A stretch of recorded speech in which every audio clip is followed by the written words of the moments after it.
The 1960s were a worrying time for Sweden's environment. Toxins, it seemed, were everywhere. The sight of dying fish and forests touched a chord. Urgent intervention was needed. In 1967, Sweden became the first country to establish a national environmental protection agency.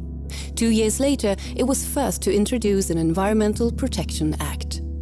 From then on, companies were held responsible for their emissions and environmental footprint. At the same time, the government launched a system of incentives for eco-friendly technology. It also started funding industrial research programs to develop new ways to tackle environmental challenges. Progress was remarkable. As an example, by the late 1970s, Sweden had become a world leader in filter technology for sulfur, dust and heavy metal emissions.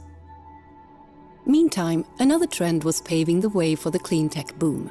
Between 1952 and 1974, central government transferred wide-ranging powers to municipal councils.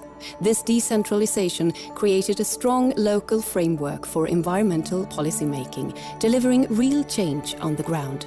Boosted by the right to levy local income tax, municipalities were able to take risks and invest long-term. They kept faith, for instance, in biogas through the early years when the technology was initially unprofitable. This governance model promotes technological progress and an integrated and holistic approach to sustainable development. It also spurs cooperation between the public sector, private business and academia. Unlocking the synergies between urban systems delivers more for less. We call this approach SymbioCity. Let's take a closer look at some of SymbioCity's building blocks, its technology and know-how. Sweden has revolutionized its waste disposal in a few short decades. For many years, most household waste was buried in landfill. Then a new waste management policy was introduced in the 1970s, and today less than 1% of household waste goes to landfill. The aim is to recycle all recyclable material, or where that's not possible, to incinerate it for energy recovery.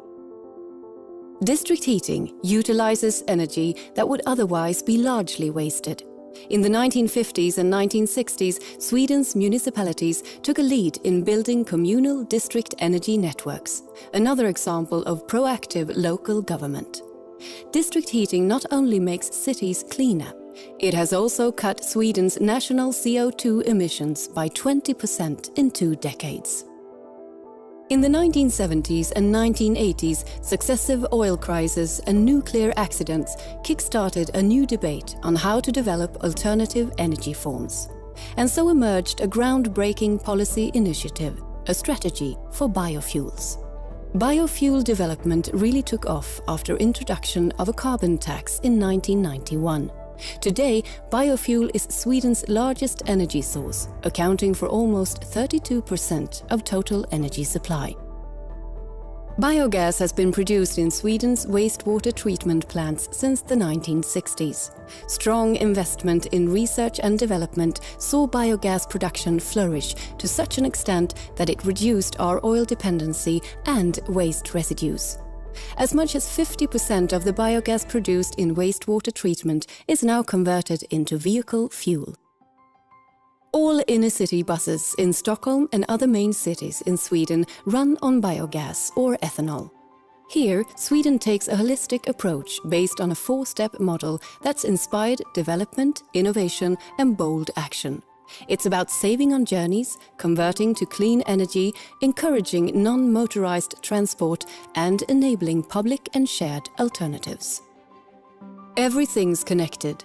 By marrying a holistic mindset with commitment to innovation, we've managed to break the link between growth and carbon emissions. Back in 1980, fossil fuels accounted for 66% of total energy use across all sectors. By 2012, this figure had dropped to 26%. We've overcome many challenges. Now the task is to move towards carbon neutrality. We're already underway. Just watch us go.